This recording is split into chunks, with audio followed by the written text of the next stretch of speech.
Hey everyone, today I'm actually going to be covering a theory that does not have to do with Steven Universe. Surprise! And it's on Star vs. the Forces of Evil. A very good show that is definitely getting better, so I do recommend watching it. Now, onto the theory. Marco is just a human, but what if he's more? What if he has a destiny and maybe is fated to do certain things?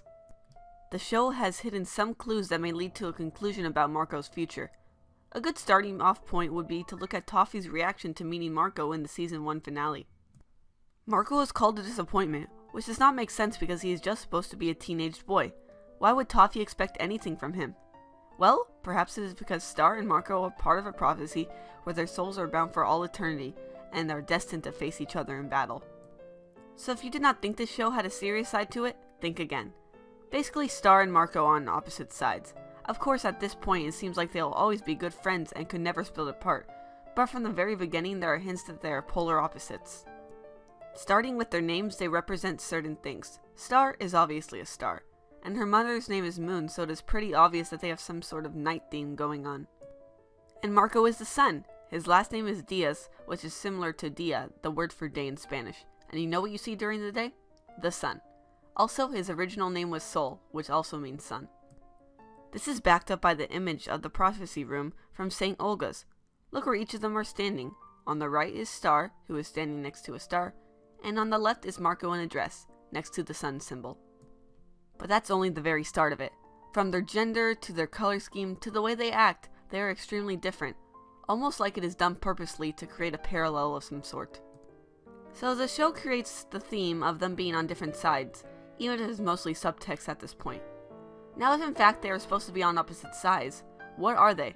Well, for Star that is easy. She is Munian, so she is on their side. Now of course this would make Marco on the human side, but they are not really part of this battle, meaning the only other possible side would be the monsters. So Marco is meant to be on the monster side, which is definitely hard to believe. But in actuality, he is already part monster, and is constantly reminded of this fact. In episode 3A, Marco's arm was turned into a tentacle. It ended up forcing Marco to hurt others, although in the end Marco was able to get control of it and eventually got rid of it. The arm also called Marco pathetic. The tentacle, before turning back into a normal arm, told Marco that he can never fully get rid of it for good. The tentacle compares itself to a virus that will never totally be cured. And it is mostly true that the tentacle is still inside of Marco because in the episode Storm the Castle, he has a sudden flashback of it. So somehow Marco is going to go on the side of the monsters, willingly or not. If he does it willingly, perhaps it's because that he sees that they do have some good in them, which was made clear in Independence Day when it was learned that years ago Munians got rid of the native monsters by force. Now there is a third part to the image that I have yet to mention, the moon on the side of it.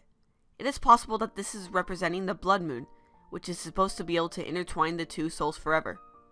And in the episode The Blood Moon Ball, that is exactly what happened. So they are in some ways meant to be together and some ways apart? Yeah, this is pretty confusing, but it is seen that they are cleaved together and apart at the same time. Yes, I just used the word cleaved, which is actually said by Glossaric in the season finale. It can mean to separate something or to stick something together, and both definitions can be used to describe Star's and Marco's interactions with each other. For sticking together, there have been moments that work with this definition. At the beginning of the show, Marco and Star were stuck together because of events they could not control. Now they are always together, fighting monsters and such, and during the Blood Moon Ball, they dance with each other underneath the light of the blood moon that is supposed to bring them together, perhaps forever. And for being separated, the big moment we have is when Star destroys her wand in order to save Marco. Also, whenever they fight, that could be a form of cleaving, as the relations between the two get worse. Will it ever be enough to make them go their separate ways? Possibly, but I sure hope not. So these characters go through a lot of cleaving, and this draws a clear line between the two. But there's no one side of cleaving that is clearly more visible than the other at this point, which means that it could go either way. And if a battle must happen that will tear them apart, then hopefully in the end they will get back together. So if they are on opposite sides, that means that Marco is just as important to the monsters as Star is to the people of Muni. Which gets me back to why Toffee called Marco pathetic. As the one that will fight on the side of the monsters, he expected so much more from Marco. But what he got was nothing like he expected. Or at the very least, he seemed so much less than Star, who can be quite the warrior at points. Of course Toffee still keeps Marco alive because he needs him, and in fact Toffee most likely wants to ensure that the prophecy happens. So everything that Toffee has done has been for a purpose, including his motives to destroy the wand. Technically it was not completely destroyed, and was split in half. One half Star has, which has become a wand again, although a very different looking one. The other half is missing, and perhaps it has the potential to become a wand of its own.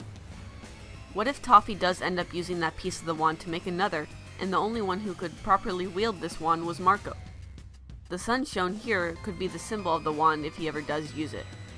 With each side having their own wand, they could then properly battle each other. Although this is just one potential outcome. Perhaps they will ignore the prophecy and choose their own path. Or if this battle does happen, in the end Star and Marco will find a way to be friends again. So that was my first Star versus the forces of evil theory, and it was quite a long one. If you had no idea what I was talking about at all during this series, then I suggest you watch the first season of the show. It's still currently in hiatus, so there is plenty of time to catch up. But if you want to just watch the more lore or important to this theory episodes, I have made a list in the description of which ones you should watch. I may be doing a couple more theories for this show, as it does have a lot of potential for great lore despite what the first few episodes may have you think. So thanks for watching!